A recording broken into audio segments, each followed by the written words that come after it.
Pressão arterial é o produto entre o débito cardíaco e a resistência vascular periférica. É a tensão com que o sangue é bombeado nas suas artérias.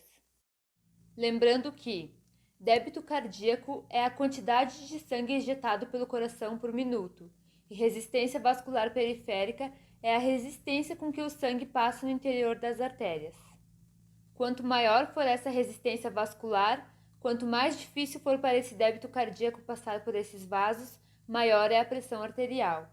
Os mecanismos que controlam a pressão arterial são neurogênico e miogênico. O controle neurogênico da pressão arterial está relacionado ao sistema de baroreceptores, que são receptores localizados em grandes vasos do nosso corpo. São terminações nervosas que conseguem mensurar a pressão que está sendo aplicada naquele vaso. Existem dois tipos de baroreceptores, seio carotídeo e arco aórtico. Os baroreceptores sentem que a pressão está aumentando ou diminuindo através do estiramento. Se os baroreceptores identificam que nossa pressão arterial subiu, há o aumento do estiramento, e esse estímulo vai para o centro de controle cardiovascular, que são localizados no núcleo do trato solitário. Então, o controle cardiovascular vai promover o relaxamento do vaso, inibindo o sistema simpático, que é quem estimula a liberação de adrenalina e faz com que a frequência cardíaca e a pressão arterial subam, e vai estimular o sistema parasimpático, que é quem vai baixar a pressão arterial. A pressão arterial diminuir, há a diminuição do estiramento, então pouco estímulo chega no centro de controle cardiovascular, inibindo o sistema parasimpático, estimulando o sistema simpático para que haja o estímulo da adrenalina, então a pressão arterial suba. O controle miogênico está diretamente relacionado ao funcionamento e capacidade vasodilatadora que temos. Para que o controle miogênico aconteça, três estruturas são fundamentais: endotélio, musculatura lisa, óxido nítrico.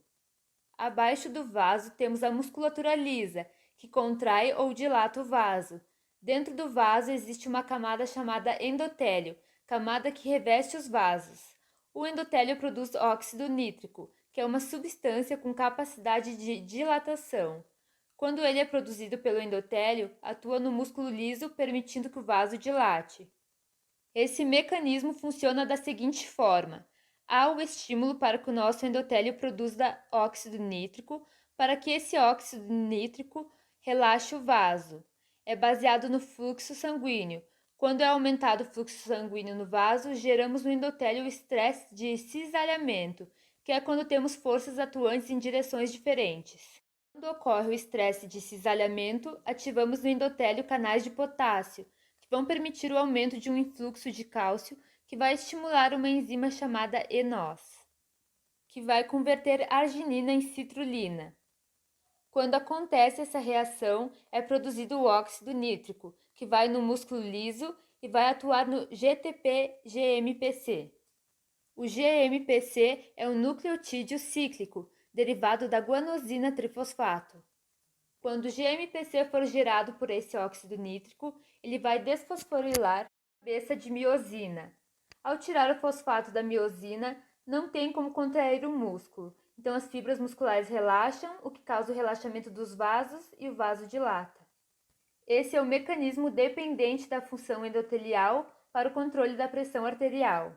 Para produzir óxido nítrico e relaxamento do vaso, o endotélio também tem a função de inibir a adesividade e agregação plaquetária, ou seja, ele impede que as plaquetas se agreguem ao vaso a ponto de obstruí-lo. A disfunção endotelial pode ser causada principalmente por lesão bioquímica. Tem como consequências o desequilíbrio entre os fatores de relaxamento e de contração do músculo, desequilíbrio dos componentes anti e pró-coagulantes, desequilíbrio entre os fatores de inibição e promoção de crescimento do vaso. Os fatores de risco associados são alta concentração de LDL, baixa concentração de HDL, fumo ativo e passivos e a diabetes. Quando uma pessoa tem disfunção endotelial, ela tem algumas manifestações clínicas, como o aumento da inflamação no vaso, aumento da formação de trombo, aumento da adesão de partículas, o que gera um quadro de hipertensão arterial. Mesmo que o vaso receba estímulo do endotélio, não consegue relaxar, então a pressão arterial não baixa, podendo levar a um quadro de aterosclerose.